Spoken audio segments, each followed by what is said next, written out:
Good morning, good evening to all of you guys. Hello, welcome to my channel. So what we are going to do today is we're gonna make a cheesecake supreme. So if you are new to my channel, please don't forget to like, share, comment, and subscribe, and also don't forget to check our membership button for our perks and prices. So ayan guys, so let's start.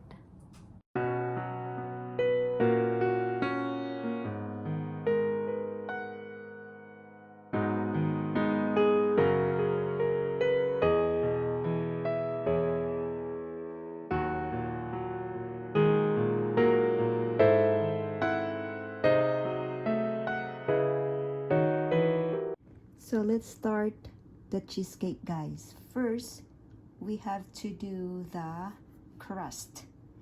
So I have here a 1.5 cup of graham crackers, finely blend or crumbs, fine crumbs of graham crackers, and I have a 1/4 cup of finely chopped pecan, and then a melted butter, 1/2 cup of a melted butter, and a tablespoon of sugar, white sugar. Ayan, so we just have to mix that one together. So let's start. So first, and maybe we have to put this one and then mixed. Then we're gonna put sugar in,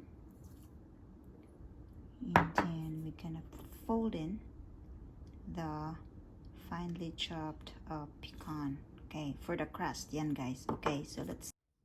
So yan guys, we have to mix them properly, evenly.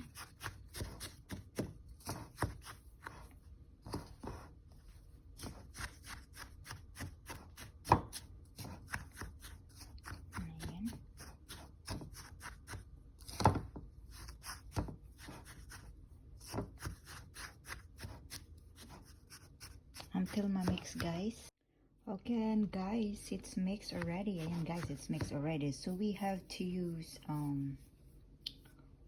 a pan like this. So you have to put all the mixture of crust right here. Okay, so that a round pan. So we can do that. So yan guys, we have to put right here. Often slowly.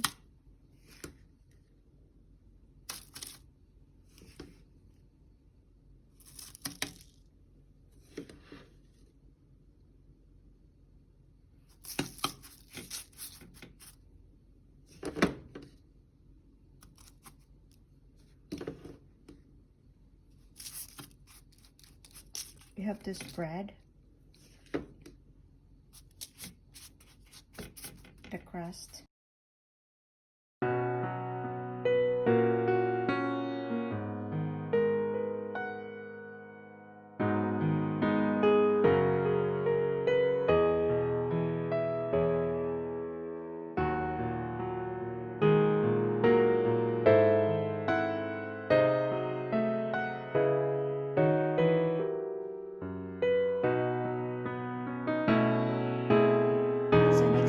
We're gonna do the filling. So ayan, I already put the cream cheese there on the pot, and we have to mix that one using a electric mixer or hand mixer. Electric hand mixer. Okay guys, so let's mix a little bit, and then we have to pour in sugar, a cup of sugar, and guys, and then mix together. As well as the 2 tablespoons of flour, so we can mix them together. Ayan. And then the 1/4 cup of milk. Okay. Ayan.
Spread it evenly.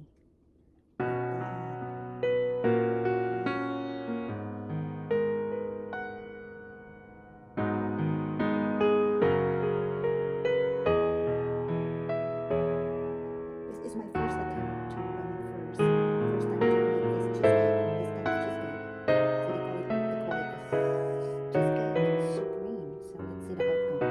So I follow the beauty blogger's all the recipes. I just added not all the ingredients I put in here, just like the lemon peel, that's optional.